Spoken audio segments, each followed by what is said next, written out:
The festive season usually means more business for the tourism industry, but Omicron and the rapid increase may mean less visitors this year. There are also fears that tighter restrictions could devastate an already struggling sector. Let's discuss this further with a Tourism Business Council CEO, Tshifhiwa Tshivhengwa. Many thanks for your time this morning, Tshifhiwa. I mean, what are some of the big concerns that you have as an industry just based on the fourth wave and the decision that the president is likely to take after his meeting with the eNCA? Well, thank you for having me. Our biggest concern is, of course, the tightening of restrictions in terms of things that will impact tourism. But when we look at what we've been doing as an industry in terms of following the protocols that we've put together, the new norms and standards that have been signed by the Minister of Tourism, we know that we can operate safely. We have been operating safely. So any restrictions in terms of movement of people, would be unjustified because we can operate safely and we've proven to do so. So restrictions are a key concern because we only have domestic tourism at present, and we need to keep that going to make sure that we sustain the livelihoods within the tourism sector. And we don't anticipate that the president will put restrictions that will harm the sector and that will harm the recovery of the sector at large. So we don't anticipate any restrictions, less than where we are at the moment, because Omicron is already in every province and people are already traveling. And the hotels and the establishments like B&Bs and guest houses, the resorts, and many other tourist attractions have already adjusted and they're following the protocol. So we don't expect anything that will hinder movement of people. What is your engagement with the Minister, Tshifhiwa? She's been very silent during all of the developments that we've seen, the UK Red List, for example, the fourth wave. Have you guys as an industry engaged with the Minister? Because we, as the South African population, haven't really gotten a direction or a sense of how she's planning on supporting the sector.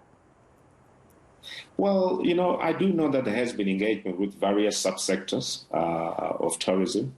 But for us, as an apex body, we've had engagement quite some time ago when she came on board. But when it comes to, the red listing and the work that is being done to remove South Africa from these places or this red listing or the quarantine regime that this country has put together, we have been working hard as a Tourism Business Council together with our association members to really convince various governments to really reconsider these restrictions that they've put out. And we have made a little bit of progress in terms of talking to people, although the restrictions have not been lifted, but there has been engagements with various ambassadors, and we have had many engagements, in the UK, travel trade, and many people, who are involved in this space. And again, it's one of those things that, we've done in the past in terms of, removing South Africa from the red list. We do hope that this time around is done faster. And we do hope that, in the future, we don't have to deal with similar type of situation because it doesn't serve any purpose to anyone. We need to allow travel globally, to happen because we already have tools to manage or mitigate the spread of the virus. So we need to continue to travel, and we have been doing some work with many business formations to try to get us off the list. I'm sure the Department of Tourism and the Minister are also engaging various stakeholders within the government sphere through bilateral talks with various countries. But I think it's all hands on deck. We all have the same goals.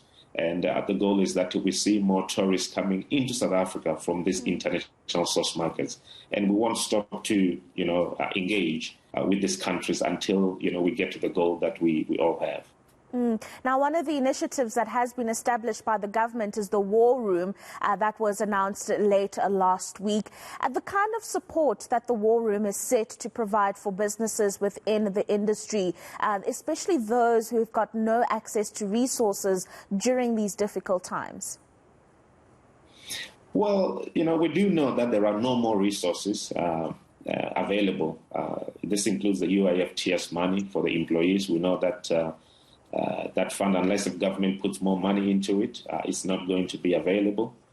We do know that, hence I was talking about, we cannot afford to have restrictions that put people, that takes people out of their jobs and send them back at home without protecting their livelihoods.